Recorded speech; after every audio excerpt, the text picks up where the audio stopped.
Assalamualaikum warahmatullahi wabarakatuh. Hai, aku Serin dengan ujung NIM 019 dari kelas Sibial 1A. Kali ini aku mau ngebahas sebuah materi tentang teknologi berbasis data. Yuk kita simak bareng-bareng. Teknologi berbasis data. Nah, jadi basis data atau database itu adalah kumpulan informasi yang disimpan di dalam komputer secara sistematik sehingga dapat diperiksa menggunakan suatu program komputer untuk memperoleh informasi dari basis data tersebut. Perangkat lunak yang digunakan untuk mengelola dan memanggil query basis data disebut sistem manajemen basis data atau database management system. Nah, terus sifat database itu ada dua. Yang pertama ada integrated atau terpadu, yaitu berkas-berkas data yang ada pada basis data saling terkait atau terjadi dependensi data. Terus yang kedua itu ada berbagi data atau shared, yaitu data yang sama dapat dipakai oleh sejumlah pengguna dalam waktu yang bersamaan. Sering dinamakan juga dengan sistem multi-user. Selanjutnya ada jenis-jenis database.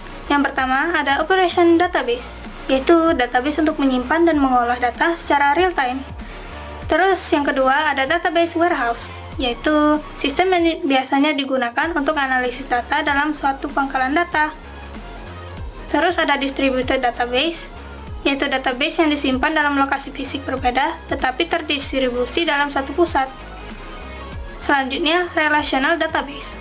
Teknologi ini sering digunakan karena data disimpan dalam tabel yang saling terhubung untuk melacak inventaris transaksi penjualan hingga data pelanggan.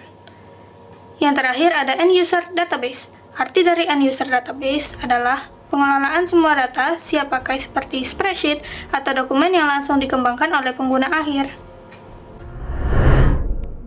Oke, lanjut di alat penyusun database.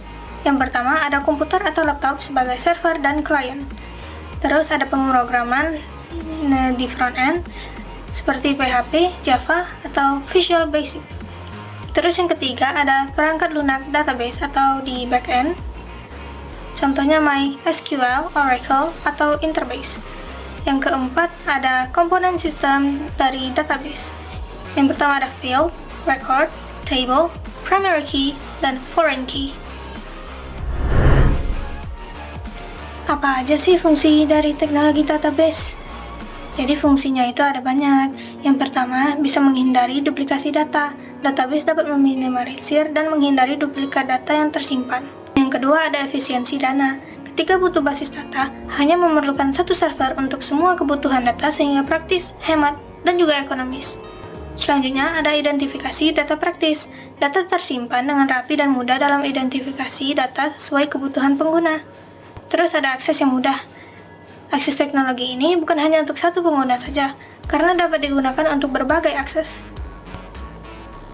Dan yang terakhir tentunya aman. Dengan teknologi basis data, hanya membutuhkan satu kunci utama dan perlindungan berlapis. Jadi tidak perlu khawatir data bocor atau hilang, sebab keamanan berlapis untuk menghindari berbagai hal yang tidak bisa diduga. Jadi untuk kesimpulan dari materi ini, database adalah sistem penyimpanan dan pengelolaan data secara terstruktur yang memungkinkan banyak pengguna mengakses data sekaligus. Ada berbagai jenis database, seperti operasional, data warehouse, distributed, relational, dan end user database. Penyusunan database melibatkan perangkat keras, bahasa pemrograman, software database, serta komponen seperti tabel, field, dan kunci. Teknologi database bermanfaat untuk menjaga duplikasi, mempermudah akses, efisiensi secara biaya, dan juga menjaga keamanan data. Terima kasih sudah menonton.